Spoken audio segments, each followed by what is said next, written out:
Came across a lure at the lake that had all these rusty hooks on it and a rusty split ring, and I'm replacing all of it, so I thought I would show you a little hack to do this easily.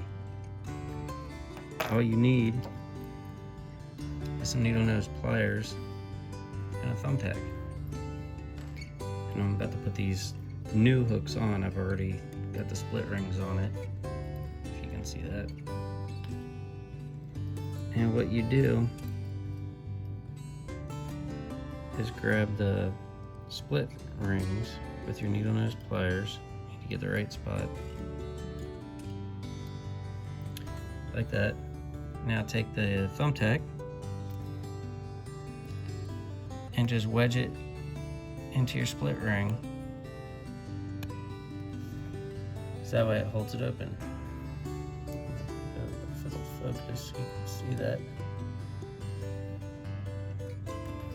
Then what you'll do is take your lure,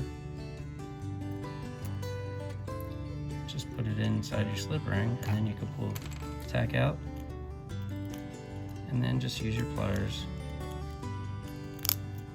and work the lure around.